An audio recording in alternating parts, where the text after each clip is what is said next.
अमर रासन है राजपूत आजथर की एक माँ मर गई है।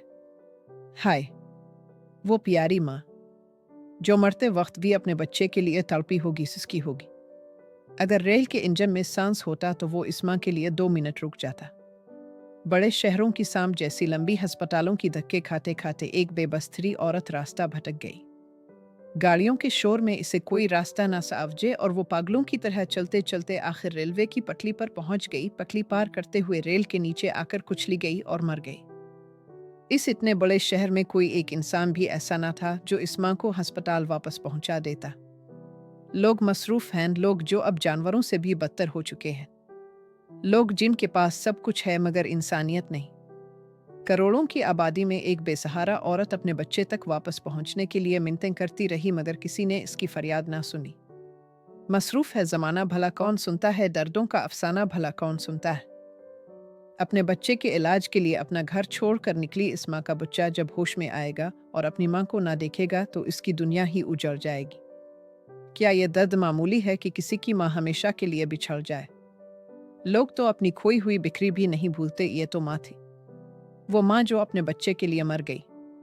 वो माँ जिसकी लोरी सुनकर 7 दिन का भूखा बच्चा भी सो जाता था। वो माँ जिसका खाली हाथ भी 104 डिग्री बुखार में जलती रगों पर बर्फ की तरह ठंडा महसूस होता था। वो माँ जिसके हाथ हर दर्द में बेलोस दुआओं की जमानत होते थे।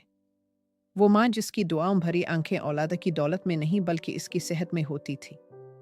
वो माँ जो अपनी छाती से दूध पिलाकर औलाद को जिंदगी बख्शती थी, इस मीठे दूध की किस्म। इस माँ की ममता पर कैसी कारी ज़र्ब लगी होगी जिसकी आंखें अस्पताल का दरवाज़ा ढूंढते ढूंढते बंद हो गईं मगर अस्पताल ना मिला। वो इस अस्पताल के लिए कितनी तड़पी होगी, पागलों की तरह भटकी होगी। तब इस बेहिस दुनिया ने स्त्री औरत को पागल समझकर नजरअंदाज कर दिया होगा। हाय, जिस औरत को इसके गांव सुयरनांगुड़ के दरख्त भी पहचानते थे, इस मासूम औरत को इस अजगर जैसे शहर ने इंसान मानने से इनकार कर दिया होगा। तब सिर्फ सुयर ही नहीं बल्कि सारा जहान सिसक उठा होगा। ए मेरी माँ जैसी मुकद्दस गाय जैसी नर्म दिल अम्मा, हम लाखों थरवासी तुम्हारे कसूरवार और शर्मिंदा हैं। हमारी आहें निकल रही हैं। हम इस दर्द को दिल के किस खाने में रखें?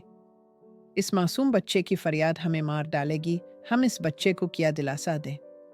तुम्हारी लाश देखकर पूरा थर कांप उठा है। ए बदनसीब 3 बच्चे, तुम्हारी मुस्कुराती आंखें देखकर तुम्हारी माँ की आंखें बर्फ की तरह ठंडी हो जाती थीं। इसके बूढ़े कान तुम्हारी मासूम जुबान की लोरी सुनकर मौसीकी की मिठास महसूस करते थे। जिस माँ की जिंदगी की कल दौलत तुम्हारी मोती जैसी मुस्कुराहटें थीं, वो माँ आज खुदा की वसी दुनिया में तुम्हें अकेला छोड़ गई है। अब तुम्हारे पास कुछ नहीं बचा, सिर्फ आंसू हैं जो खून बन चुके हैं और दुख हैं जो चुकी के पाटों की तरह तुम्हें पेस रहे हैं।